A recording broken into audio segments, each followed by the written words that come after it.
got you, man. Another interesting phenomenon I've noticed is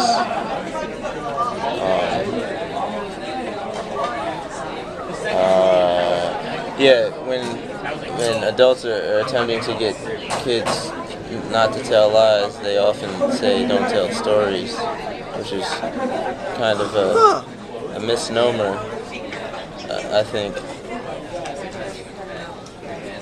Dang. That's real. That's true. That's true. And remember I wrote that there's a piece that I wrote that we'll probably use at some point called, remember Storytelling? The Storyteller. I don't remember what the poem was called, but it was talking about that, and it was saying, why is it that I never try to falsify my lies? Maybe it's because I'm afraid of the truth, or maybe it's because my lies is or maybe it's because like the stories is the truth of my reality and lying is the way that I show the proof. Like, yeah, it's that's a funny point.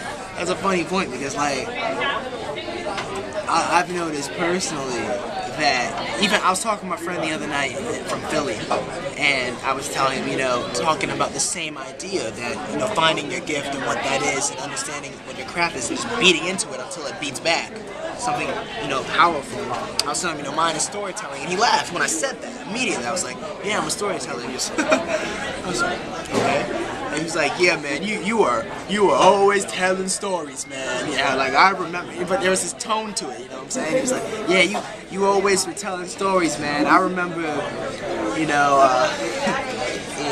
like, I remember in 6th grade how you would, tell these stories about how you were this and that, but you always had a story. But it was like the tense, Doing some slam and tower? Yeah, what's up, man? Definitely. But yeah, and I think what tends to happen is that reality becomes a one-way street, in the sense that, when you're a kid and you're growing up as a kid, everything is limitless, you know what I'm saying? You don't realize that the food that you're eating was bought by somebody, you know what I'm saying? You don't realize that like playtime can end, and so when playtime ends, you're like, what the heck is this? You know what I'm saying? But when you're a kid, everything is so limitless, and like the possibilities are just so endless. But then what happens is you go into the school system, everything ends at a certain time. You go into, high school and you have tests that end at a certain time, or you go into basketball and things end at a certain time. All these things that are structured in our society have these endings, And I had that problem too. I'd be the guy who was like, what the heck, why am I going inside? I'm playing with my friends here. What the heck happens? Because, there's these endings. And so everything is pigeonholed in the spectrum of time, all the time. And time always brings tension, you know what I'm saying, constantly. Time is always bringing tension. Our bones grow older, we get, they grow tenser. So thus, in the spectrum of time, everything has that process of getting older, of getting tenser, of getting tighter, of getting more strained, and yada yada. And so, I think that's kind of what happens is then, as you grow older and society gets tenser, as you grow older and, your school, your job, your whatever gets tenser and tighter, and more time, that you forget the limitless. You know what I'm saying? Because you're so focused on the limited. I mean, just look on every advertisement you see, limited time only. You know what I'm saying? There's these limits that are placed on things, and so,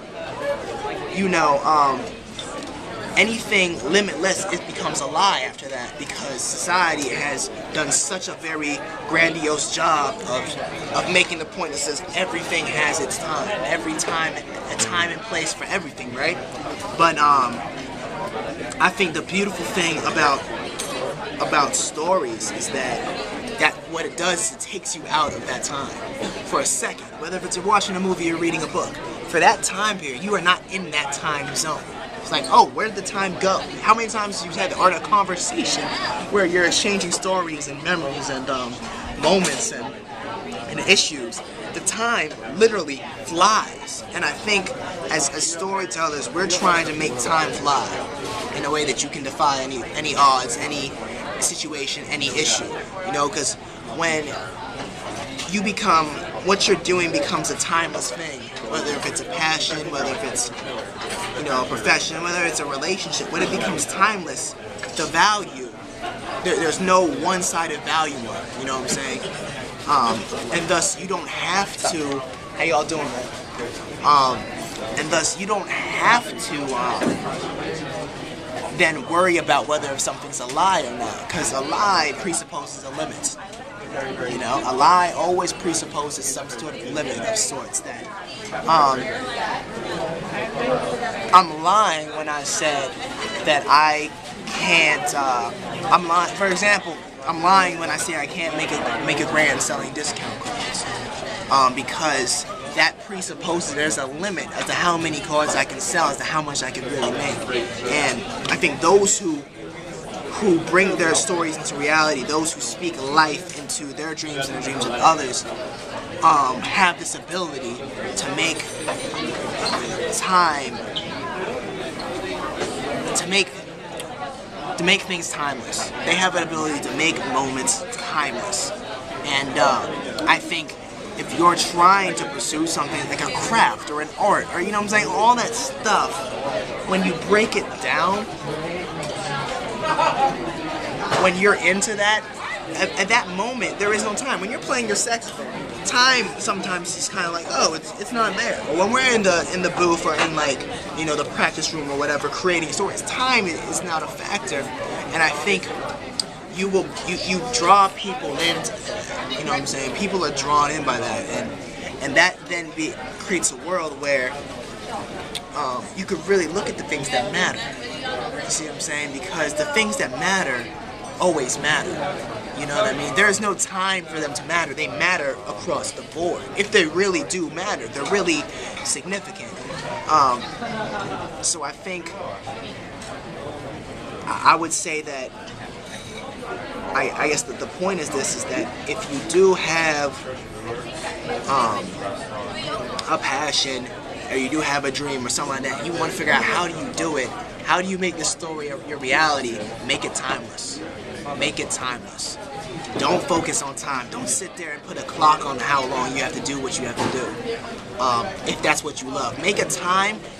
I guess the storyteller insider today is make a time to be timeless. There it is. So the story's going to continue, and we'll get back at you. Speak Live Storytellers. The story continues. Oh yeah, that's what I meant to say.